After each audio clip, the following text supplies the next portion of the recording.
जय श्री माता जी। आज के सामूहिक ध्यान सत्र में उपस्थित सभी सहयोगी भाई बहनों का हार्दिक स्वागत है। ध्यान की शुरुआत कुंडलिनी चढ़ा के बंधन लेते हुए करते हैं।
तीन महामंत्र और श्री गणेश मंत्र।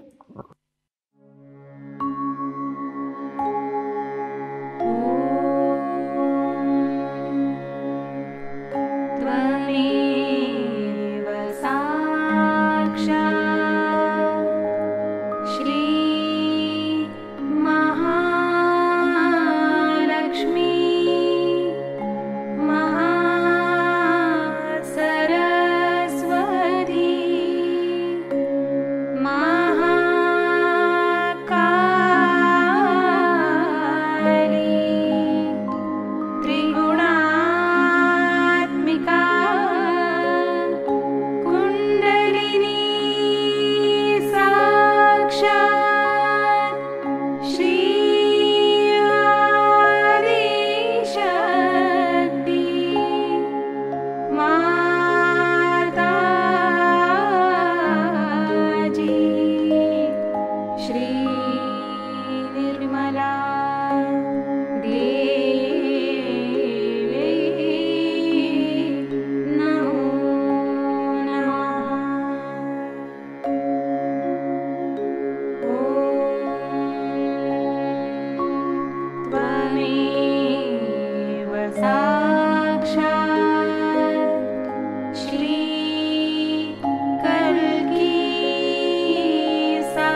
परम पूज्य श्री माता जी, कृपा कर हमारा आत्म साक्षात्कार दृढ़ कीजिए और हमें निर्विचार और निर्विकल्प स्थिति प्रदान कीजिएगा।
इसी स्थिति में अब हम श्री माता जी की अमृतवाणी सुनते हैं।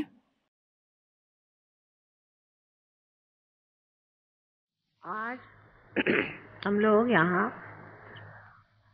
शक्ति की पूजा करने के लिए एकत्रित हुए हैं।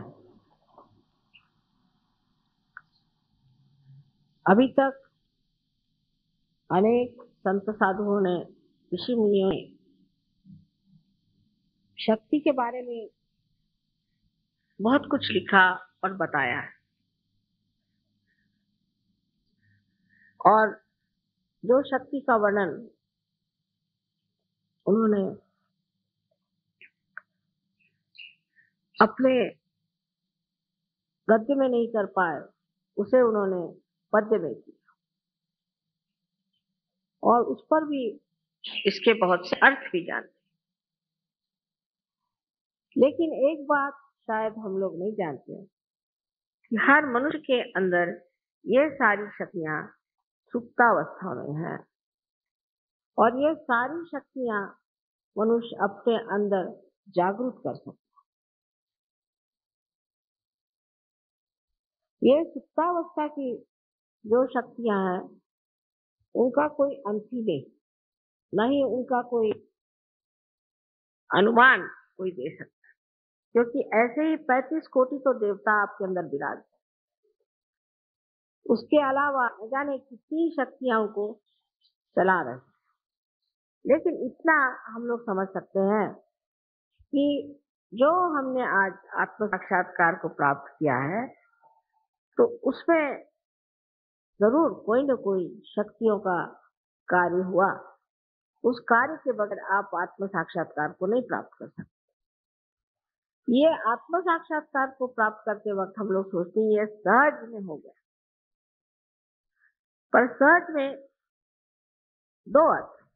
एक तो सहज का अर्थ ये भी है कि आसानी से हो गया, सरलता से हो गया, और दूसरा अर्थ ये होता है कि जिस तरह से एक जीवंत क्रिया अपने आप घटित हो जाती है, उसी प्रकार आप आत्म साक्षात्कार को प्राप्त किया।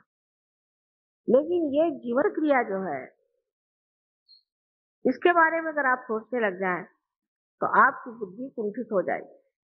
समझ लीजिए ये आपने एक पेड़ देखा है, इस पेड़ की ओर आप नजर करिए तो आप ये सोचेंगे कि भाई ये एक फलाना पेड़ है, लेकिन इस पेड़ को इसी रूप में ऐसा ही इतना ही ऊंचाई पर लाने वाली कौन सी शक्ति है? किस शक्ति ने इसको यहाँ पर इस तरह से बनाया है कि जो वो अपने सीमा में रह करके और अपने स्वरूप रूप उसी के साथ चलता रहे। फिर सबसे जो कमाल की चीज है वो मानव मनुष्य जो बनाया गया है, वो भी एक विशेष रूप से, एक विशेष विचार से बनाया गया है। और वो मनुष्य का जो भविष्य है वो उसे प्राप्त हो सकता है, उसको मिल सकता है, पर उसकी पहली सीढ़ी है आत्म साक्षात्कार।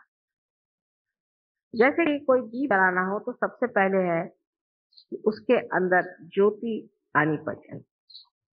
उसी प्रकार एक बार आपके अंदर ज्योति जागृत हो गई तो आप उसको फिर से प्रज्वलित कर सकते हैं या उसको आप बढ़ा सकते हैं। पर प्रथम कार्य है कि ज्योति प्रज्वलित हो, और उसके लिए आत्म साक्षात्कार नितांत आवश्यक है। किंतु आत्म साक्षात्कार पाते ही सारी ही शक्तियां जागृत नहीं हो सकती। इसीलिए ये साधु संतों ने और ऋषि मुनियों ने व्यवस्था की है कि आप देवी की उपासना करें। लेकिन जो आदमी आत्म साक्षात्कार को प्राप्त नहीं है, उसको अधिकार नहीं है कि वो देवी की पूजा करे। बहुत से लोगों ने मुझे बताया कि वो सप्तशती का कभी अगर पाठ करें और उनका यहो हवन करते हैं तो उन पर बड़ी आफतें आ जाती हैं और उनको बड़ी तकलीफ हो जाती है और वो बहुत सफर करते हैं। तो उनसे ये पूछना चाहिए कि आपने किससे करवाया? तो कहेंगे कि हमने 7 ब्राह्मणों को बुलाया था किया, पर वो ब्राह्मण नहीं। जिन्होंने ब्रह्म को जाना नहीं वो ब्राह्मण नहीं। और ऐसे ब्राह्मणों से कराने से ही देवी रुष्ट हो गई और आपको तकलीफ हुई। तो आपके अंदर एक बड़ा अधिकार है कि आप देवी की पूजा कर सकते हैं और साक्षात देवी पूजा कर सकते हैं। यह अधिकार सबको नहीं है। अगर कोई कोशिश करे तो उसका उल्टा परिणाम हो सकता है, उसका विपरीत परिणाम हो सकता है। सबसे बड़ी चीज है कि शक्ति जो है वो जितनी ही आपको आरामदेही है, जितनी वो आपके सर्जन का व्यवस्था करती है, जितनी वो आपके प्रति उदार और प्रेममयी है, उतनी ही वो क्रूर और क्रोधमयी है। कोई बीच का मामला नहीं है, या तो अति उदार है और या तो अति क्रोधित है। बीच में कोई मामला चलता नहीं। वजह यह है कि जो लोग महादुष्ट हैं, राक्षस हैं और जो संसार को नष्ट करने पे आमादा है, जो लोगों को भूल भुलैया में लगाए हुए हैं और कलि युग में अपने को अलग अलग बता करके कोई साधु बना है तो कोई पंडित बना हुआ है, कोई मंदिरों में बैठा है तो कोई मस्जिदों में बैठा है, कोई मुल्ला बना हुआ है, कोई पोप बना हुआ है, तो कहीं कोई पॉलिटिशियन बना हुआ है। ऐसे अनेक अनेक कपड़े परिधान करके जो अपने को छिपा रहा है, जो कि राक्षसी वृत्ति का मनुष्य है, उसका नाश होना आवश्यक है। लेकिन ये जो नाश की शक्तियां हैं, इसके तरफ आपको नहीं जाना चाहिए। आप सिर्फ इच्छा मात्र करें और ये शक्तियां अपने ही आप कार्य कर लें। तो सारे संसार में जो ये चैतन्य बह रहा है, ये उसी महामाया की शक्ति है और इस महामाया शक्ति से ही सारे कार्य होते हैं। और ये शक्ति सब चीज सोचती है, जानती है, सबको पूरी तरह से व्यवस्थित रूप से लाती है, जिसे कहते हैं ऑर्गेनाइज कर लेती है। और सबसे बड़ी चीज है कि ये आप पर प्रेम करती है और इसका प्रेम निर्वाज। इस प्रेम में कोई भी मांग नहीं, सिर्फ देने की इच्छा है, आपको पनपाने की इच्छा है, आपको बढ़ाने की इच्छा है, आपकी भलाई की इच्छा है। लेकिन इसी के साथ साथ जो चीजें कांटे बन करके आपके मार्ग में रुकावट डालेंगे, आपके धर्म में खलल डालेंगे या किसी भी तरह से आपको तंग करेंगे, ऐसे लोगों का नाश करना अत्यावश्यक है। लेकिन उसके लिए आप अपनी शक्ति न लगाएं। आपको सिर्फ चाहिए कि आप उस शक्ति के लिए सिर्फ पाचारण करें, आवाहन करें देवी का, और उसे कहिए कि ये जो अमानुष लोग हैं इनका आप नाश करें। ये तो पहली चीज हो गई। तो आपको छुट्टी मिल गई कि आप कोई भी आप पे अगर अत्याचार करे, कोई भी आपसे बुराई से बोले, कोई आपको सताए, तो आप में एक और विशेष रूप से एक स्थिति है जिसमें आप निर्विचार हो जाए। तो सारी चीज को एक आप साक्षी रूप से देखना शुरू करें, एक नाटक के रूप। जैसे अजीब पागल आदमी मेरे पीछे पड़ा हुआ, इसको क्या करने का है? उसका पागलपन देखिए, उसका मनस्ताप देखिए, उसकी तकलीफें देखिए और आप उस पर हंसिए। अजीब बेवकूफ है। उसके लिए आपको कोई तकलीफ उठाने की जरूरत नहीं। उसके लिए सिर्फ आपको आपका जो किला है वो निर्विचारिता, उसमें जाना चाहिए। और निर्विचारिता में जाते ही आपकी जो कुछ भी संजोने वाली शक्तियां हैं, आनंद देने वाली शक्तियां हैं, प्रेम देने वाली शक्तियां, वो सब की सब समेट करके आपके अंदर। लेकिन जब तक आप इन चीजों में उलझे रहेंगे और जब तक आप ये सोचते रहेंगे इसको मैं कैसे इसका सर्वनाश कर दूं, इसको मैं किस तरह से खत्म कर दूं, इस पे मैं क्या इलाज कर लूं, और इस तरह के आप षड्यंत्र बनाते रहेंगे, तब तक आप सच्ची मानिए कि उसका असर आप पे होगा, उस पर नहीं।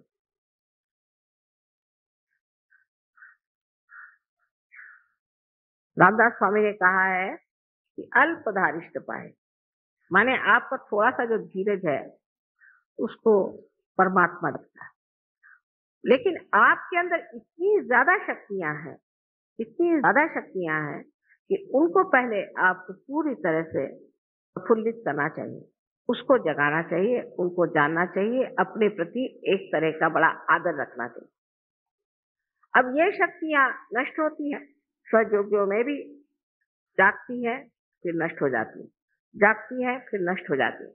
उसकी क्या वजह है? एक बार जगी हुई शक्ति क्यों नष्ट होती? जैसे कि एक मनुष्य में आज शक्ति है कि वो बड़ा भारी कला में निपुण हो गए। स्वयोग में आने से बहुत से लोग कला में निपुण हो गए, कला के बारे में जान गए, उनमें एक तरह की बड़ी चेतना आ गई, उनका सृजन बहुत बढ़ गया।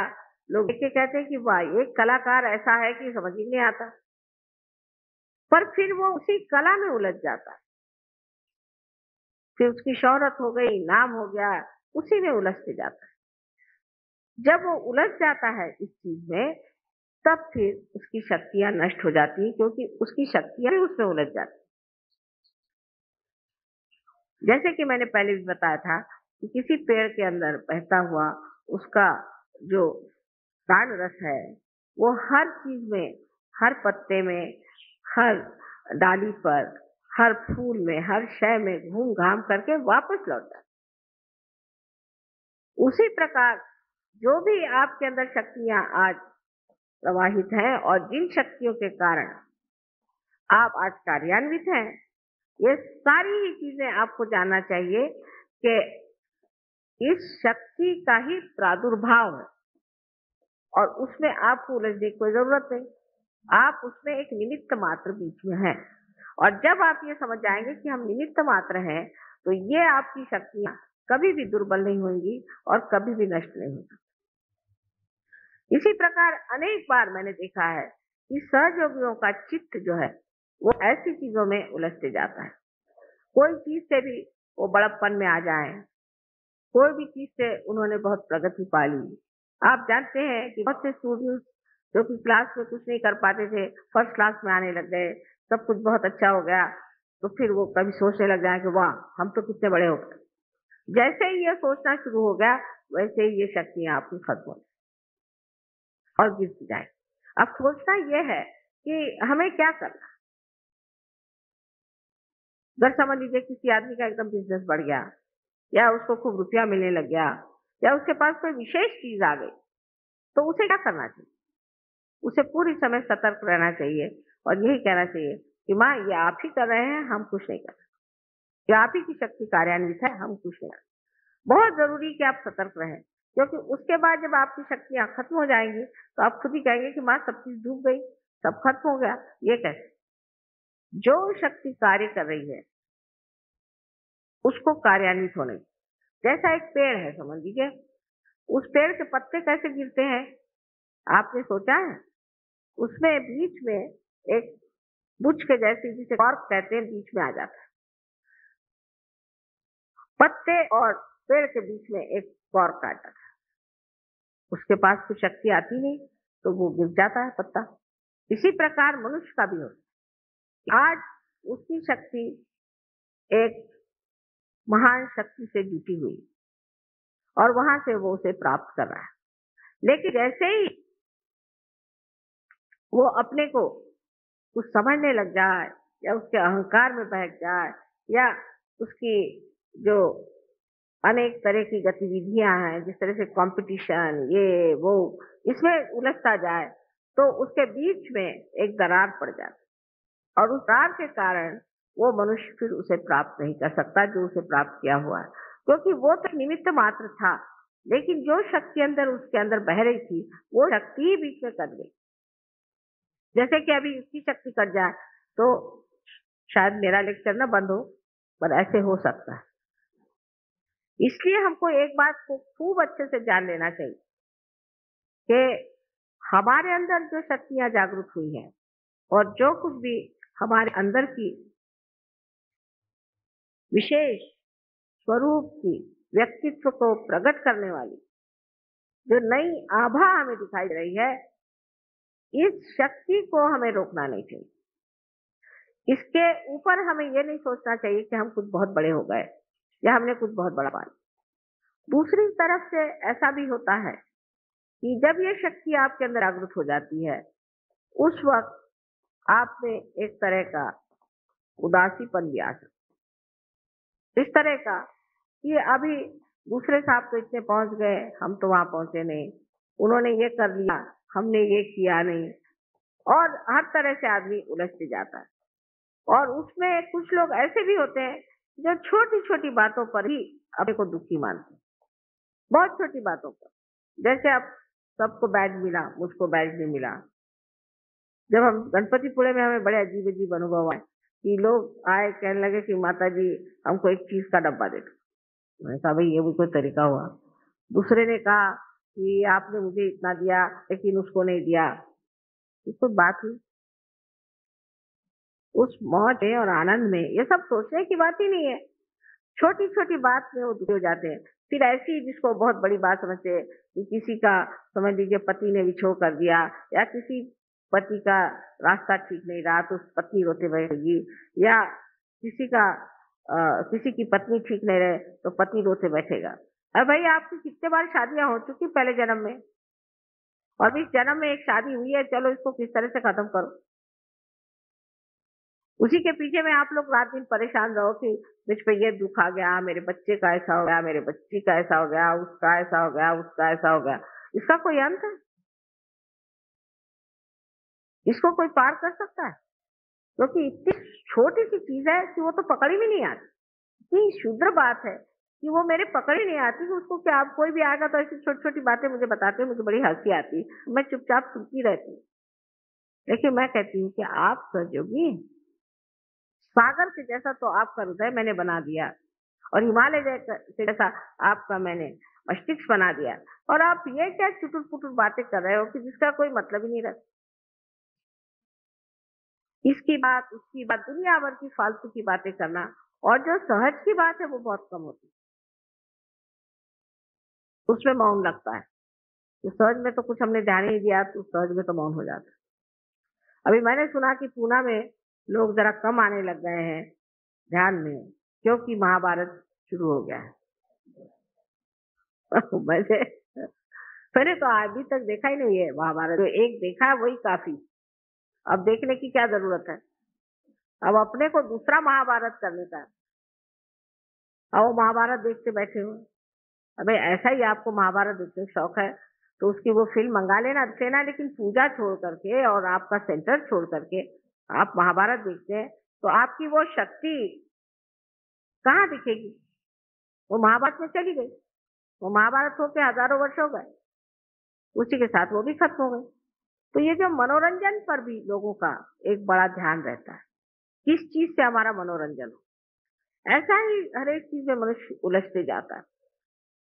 तो कोई भी चीज अति में जाना ही सहज के विरुद्ध में पड़ती है। जैसे अब म्यूजिक का शौक, तो अब म्यूजिक तो म्यूजिक ही म्यूजिक, फिर ध्यान भी नहीं करने का, म्यूजिक में पड़े, वो मनोरंजन है। फिर कविता में पड़ गए तो कविता में ही उलझ गए। कोई भी चीज में अतिशयता में जाना ही सहज से विरोध में जाना है। इस बात को आप गांठ बांध के रखें। और दूसरी चीज कि जो हमारी शक्तियां उनको सम्यक होना चाहिए, तभी हमें सम्यक ज्ञान मिलेगा, माने इंटीग्रेटेड नॉलेज। अगर एक ही चीज के पीछे में आप पड़े रहे और एक ही चीज को आप देखते रहे तो आपको इंटीग्रेटेड नॉलेज नहीं हो सकता है, आपको सम्यक ज्ञान नहीं हो सकता है, आपको एक चीज का ज्ञान होगा।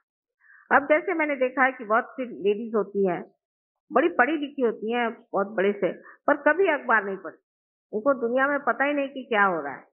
उनसे किसी के बारे में पूछिए तो पहले वो कौन थे हमें पता नहीं।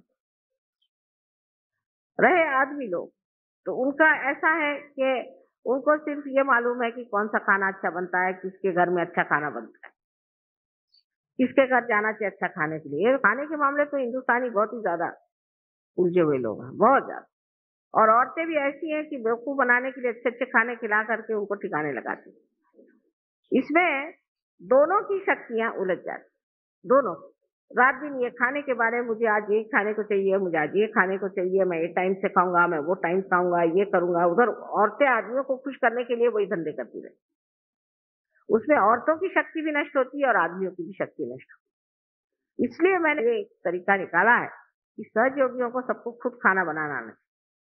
और अगर किसी ने कहा कि मुझे ये खाने के लिए तो आप ही बनाइए, हालांकि उसके बाद सबको भूखा ही रहना पड़ेगा, पर कोई हर्ज नहीं।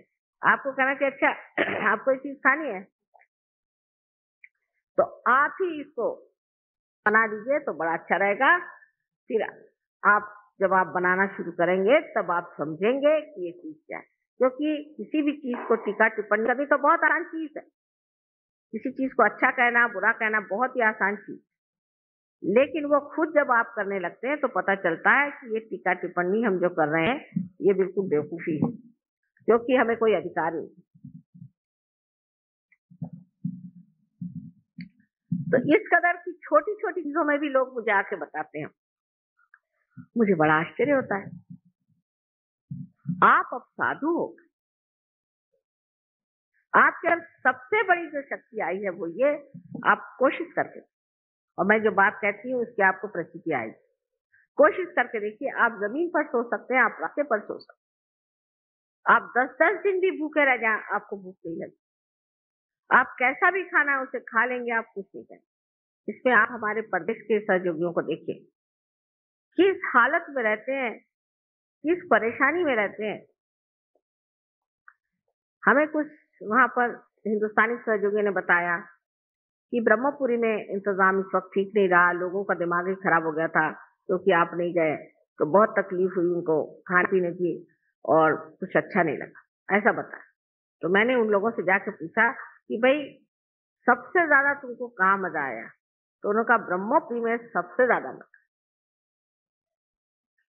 तो मेरी कुछ समझ में नहीं आया कि इतनी शिकायतें हुई, क्योंकि ब्रह्मपुरी में क्या बात, पहले वहां कृष्णा बहती है, उसके किनारे में बैठो तो लगता है कि माँ जैसी आपकी धारा बह रही।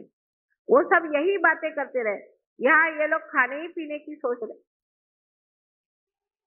इसीलिए जब कभी कभी लोग कहते हैं कि हम लोगों का समर्पण कम है, उसकी वजह यह है कि हम लोग काफी उलझे हुए लोग, हमारे अंदर बहुत पुरानी परंपराएं हैं। यहाँ अनेक साधु संत हो गए, बड़े बड़े लोग हो गए, बड़े बड़े आदर्श हो गए, और उन आदर्शों के वजह से हमें मालूम है कि अच्छाई क्या है, बड़ी क्या है। लेकिन उसके साथ ही साथ हमारे अंदर एक तरह की ढोंगी वृत्ति आ गई, कि हम ढोंग भी कर सकते हैं। कोई भी आदमी अपने को राम कह सकता है, कोई भी आदमी अपने को भगवान कह सकता है, कोई भी आदमी अपने को सीता जी कह सकता है। ये ढोंगीपना की हमारे यहाँ बड़ी भारी शक्ति है। एक साहब ने मुझे कहा कि देखिए वो तो भगवान है। मैंने कहा कैसे? वो कहते हैं भगवान है, ये फॉरेन, वो भगवान कहते हैं। मैंने उसको कहने में क्या लगता है, ऐसे कैसे कहेगा कोई कि मैं भगवान हूँ? मैंने कहा कह रहे हैं वो भगवान है, लेकिन उसके कुछ तरीके होते हैं। जो आदमी फूल को नहीं छू सकता वो भगवान कैसे हो सकता है? हाँ, ये तो बात है। तो मैंने कहा कि कैसे, पर वो क्यों कह रहे थे, वो ऐसा क्यों कह रहे हैं? मैंने कहा क्योंकि वो आप नहीं, वो यही नहीं समझ सकते कि लोग इतना सफेद झूठ इतने जोर से कह सकते।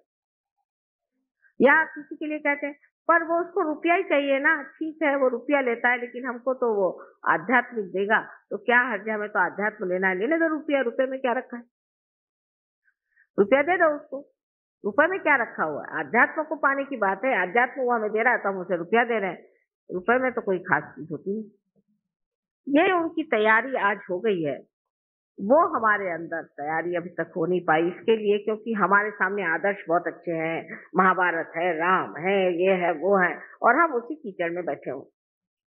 अगर कोई कीड़ा कहे कि मैं कमल हो गया तो हो नहीं सकता, और उसको कमल बना भी दिया तो भी ढंग वही चलेगा। इसलिए ये समझ लेना चाहिए कि हमारे अंदर जो इतनी ऊंची ऊंची बातें हो गई हैं, और जिसे हम सारी तरफ से पूरी तरह से हम ढके हुए हैं, और के कारण हम लोग बहुत ऊंचे भी हैं, लेकिन जब तक हम अपने को ये न समझे कि हमें वही होना है जो हम देख रहे हैं, इस मामले में हमारे अंदर आंतरिक इच्छा हो, ऊपरी नहीं, अंदर से लगना चाहिए। क्या हमने उसे प्राप्त किया? क्या हमने अपने ध्येय को प्राप्त किया? क्या हमने उसे पाया है? उससे हमें पाना है। इस मामले में ईमानदारी अपने साथ कर, और जब तक ईमानदारी नहीं होगी तब तक शक्ति आपके साथ ईमानदारी नहीं कर सकती। ये आपका और अपना निजा संबंध है।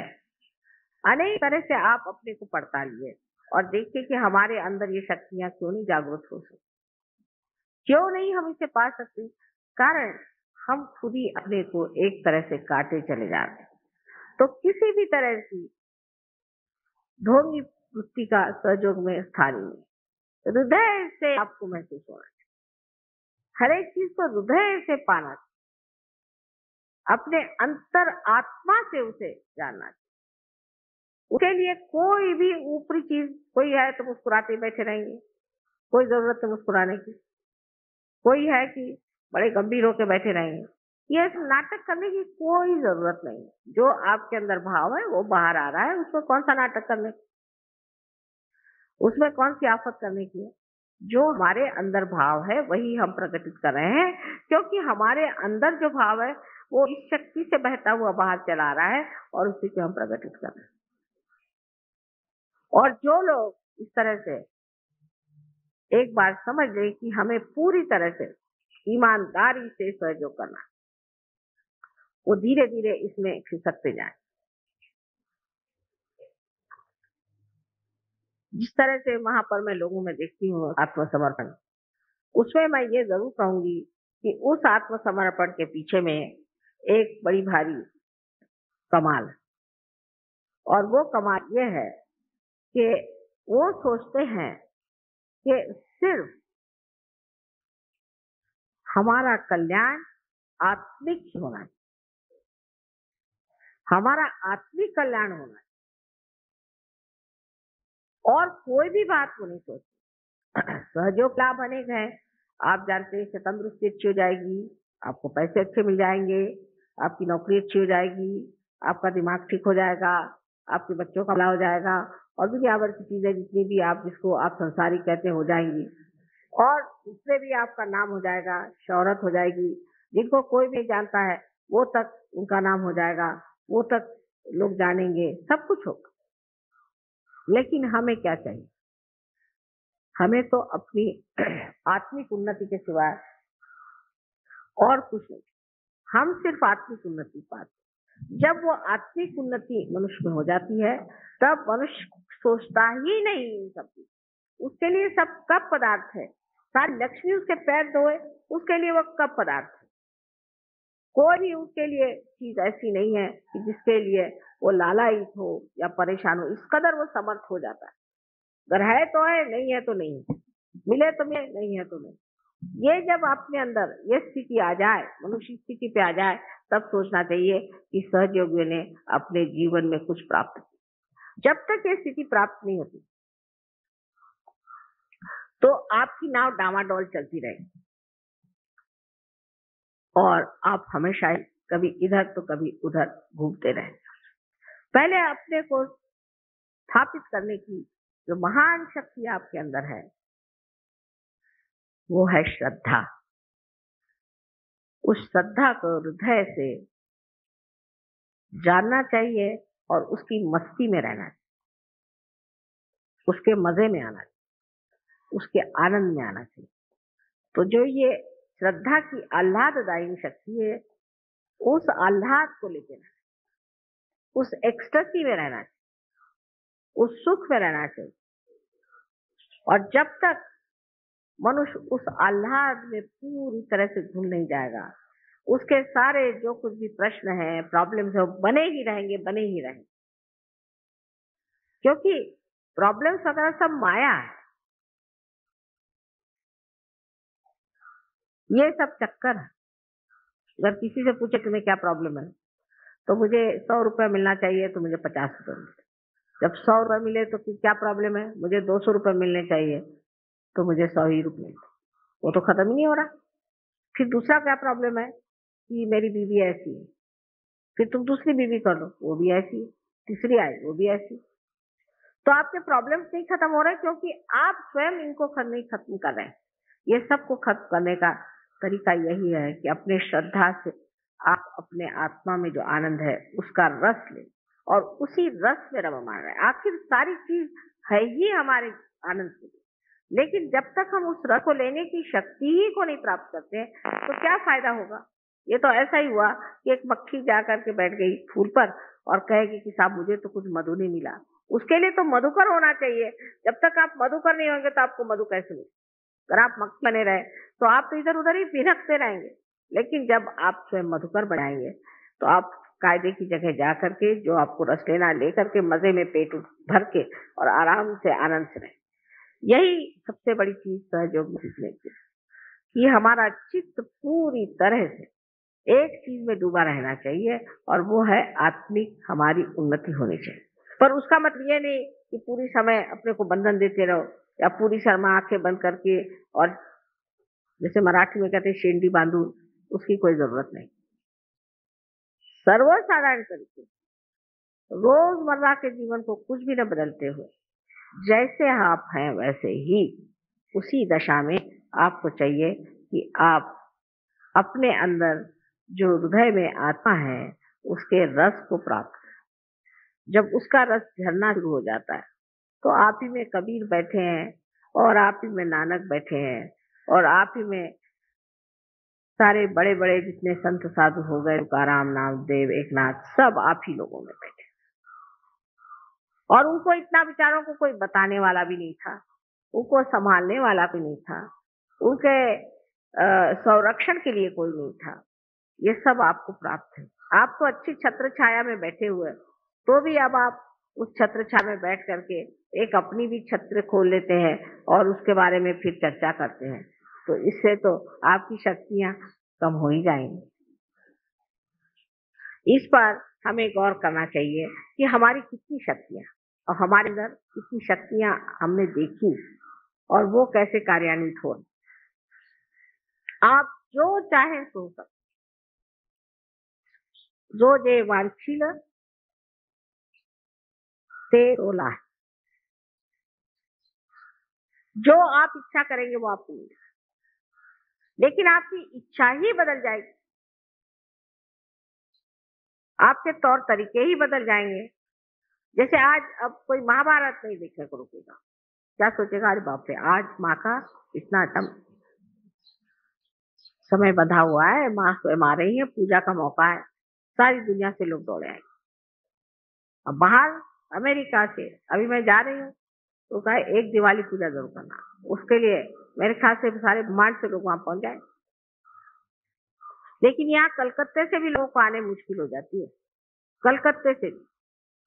और साक्षात हम बैठे हुए हैं, ऐसे ऐसे लोग हैं कि जो बिल्कुल आसानी से आ सकते, अपने काम के लिए 10 मरतबा दौड़ेंगे, लेकिन इसको नहीं समझते कि कितनी महत्वपूर्ण चीज है, इसका महत्व नहीं समझ पाते, क्योंकि श्रद्धा कम।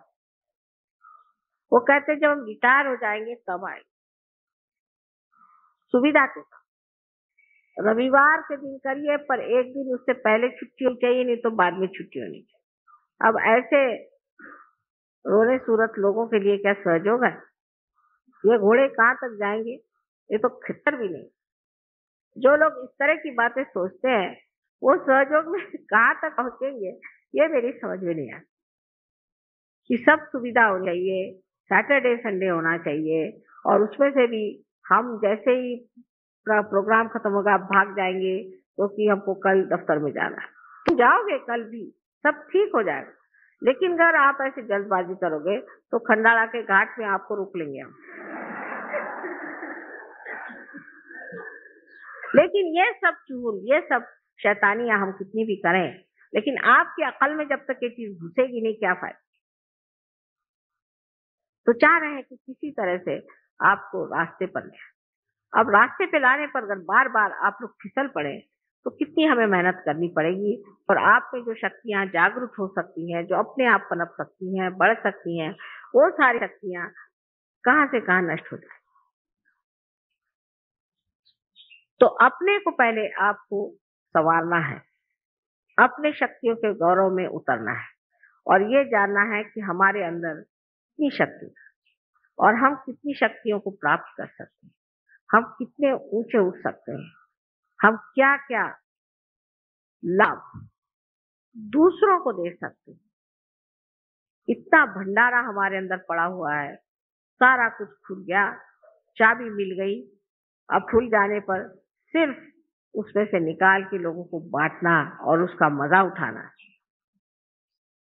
आज ये जो शक्ति की पूजा हो रही है, असल में मैं चाहती हूँ कि आप जानिए कि आपकी ही शक्ति की जागृति होनी चाहिए, जिससे आप बड़े ईमानदार और एक सच्चे तरीके से श्रद्धामय हो जाए।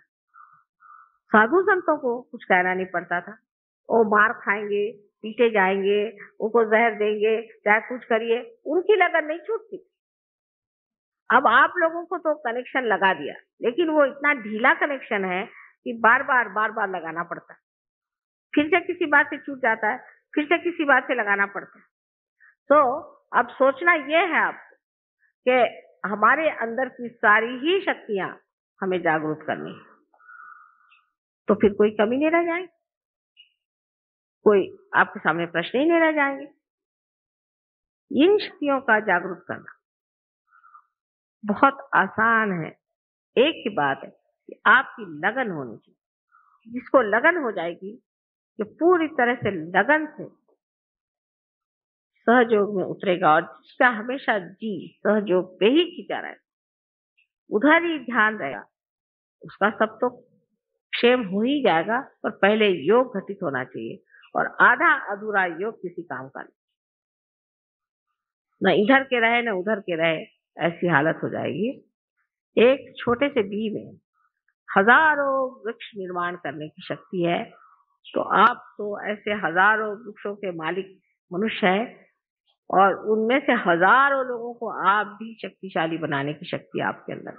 लेकिन अगर इस बीज का अंकुर निकलने के बाद अगर आप रास्ते पे फेंक दीजिए और इसकी परवाह न करें, और इसका अगर पेड़ नहीं हुआ, तो इसकी शक्ति कुंठित हो जाएगी।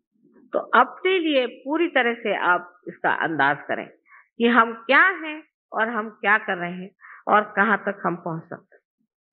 इसे आपस के झगड़े, छोटी छोटी क्षुद्र बातें, ऐसी चीजें जो कि रास्ते पर के लोग भी न करें, असभ्यता, ये तो अपने आप से ही ढह जाए, वो तो बचने ही नहीं वाले।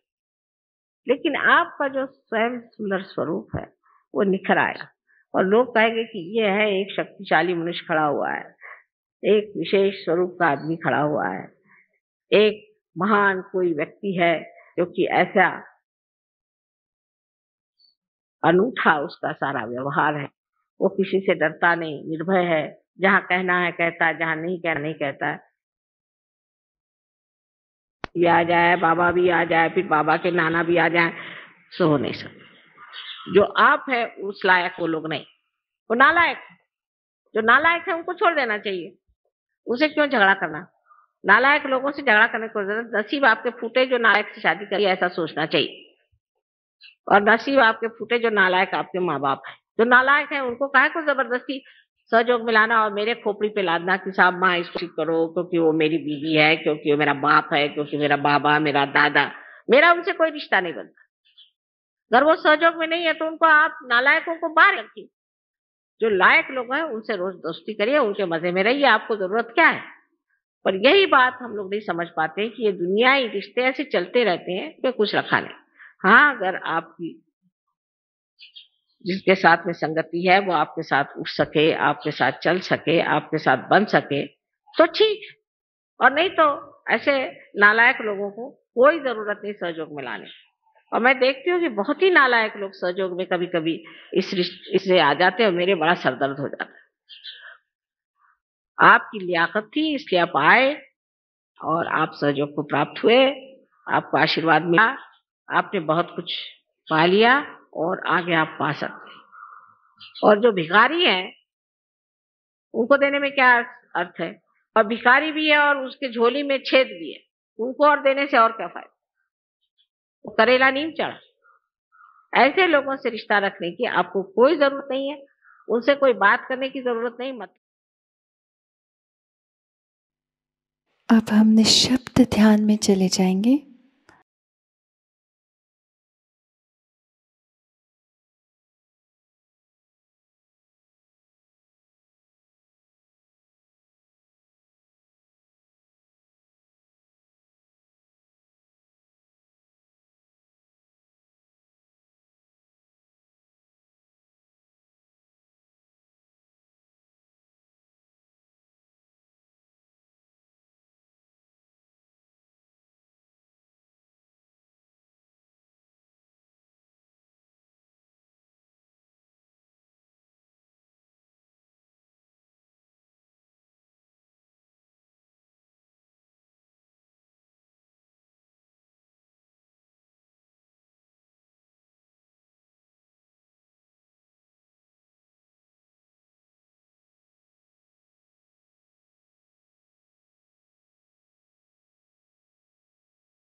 दोनों हाथ जोड़ के श्री माता जी के प्रति आभार व्यक्त करते हैं और प्रार्थनाएं अर्पित करते हैं।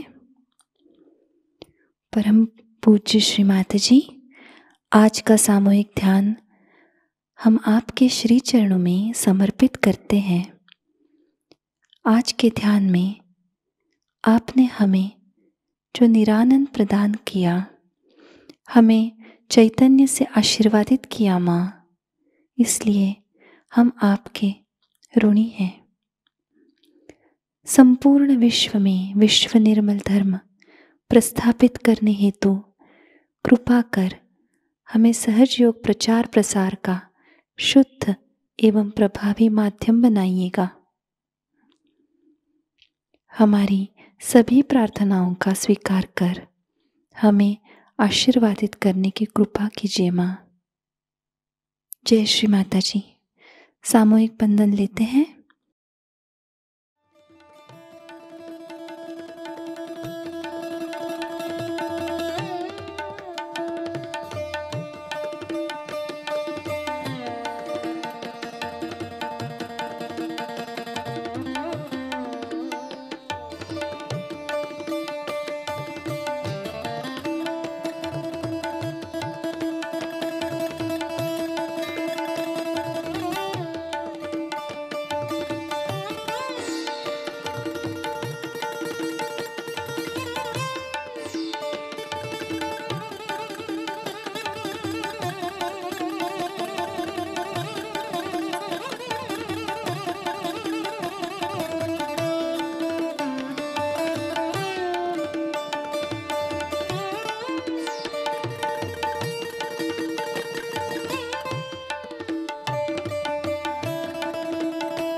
आज का ध्यान केंद्र संपन्न होता है।